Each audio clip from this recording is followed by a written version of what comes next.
Detroit, Michigan, the Motor City. In the 1920s, this was a city of factories, jazz, and fast money. But when Prohibition hit, Detroit became something else. The smuggling capital of America, and ruling its underworld wasn't an Italian mafia or Irish mob.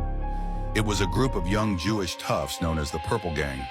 They came out of Detroit's east side from a neighborhood called Paradise Valley in the old Hastings Street district.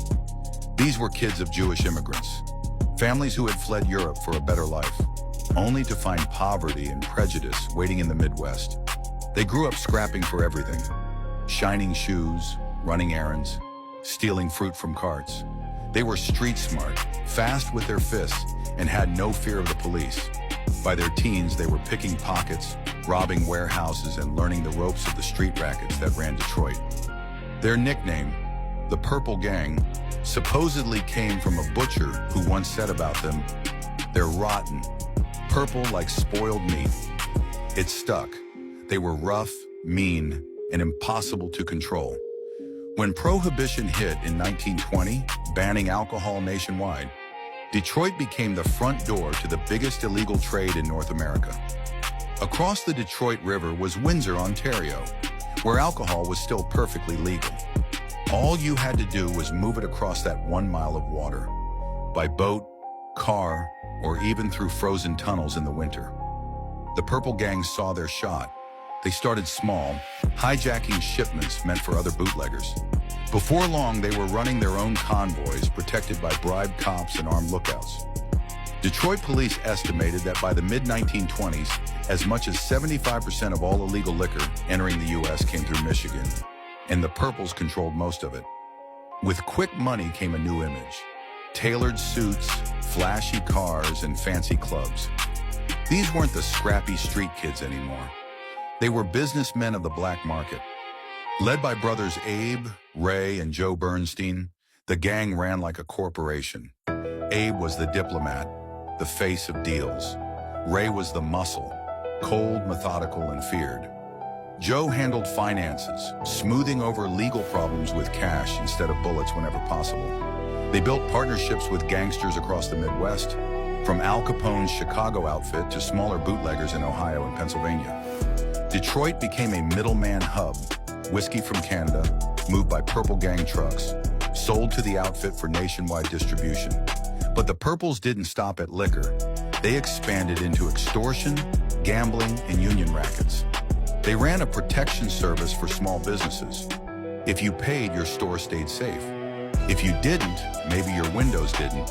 They even controlled a legitimate front, the Detroit Cleaners and Dyers Association, charging dry cleaning shops fees to operate. Anyone refusing got a brick through the window or a visit from a smiling enforcer with a warning. The Purple Gang was young, reckless, and deadly. They didn't operate by old-school mafia codes of silence and respect. They ruled through fear. They had no elders, no hierarchy, and no rules. Stories spread fast. Rival bootleggers would vanish after crossing them. Witnesses would forget what they saw in court. Even Detroit police officers avoided patrolling their territory after dark.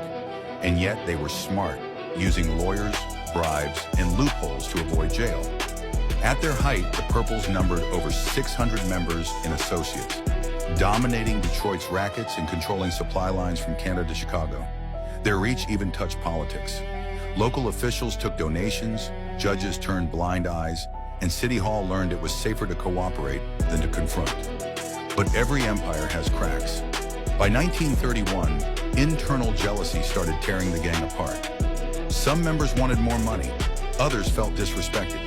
Betrayals brewed quietly until it exploded at a place called the Collingwood Manor Apartments. 3 members, Jaime Paul, Izzy Sutker, and Joe Lebovitz, were invited to a peace meeting. They thought it was a sit-down to settle differences. Instead, it was a setup. Gunfire ripped through the room. All 3 were killed instantly. When police arrived, the door was locked from the inside and the killers were gone. It was the first time the public saw just how far the Purples would go to keep control. The Collingwood Massacre shocked Detroit. It wasn't just gangsters killing gangsters. It was brothers turning on brothers. The press called it the day the Purple Gang lost its soul. After Collingwood, the Purples began imploding. Informants came forward. Rival crews filled the vacuum.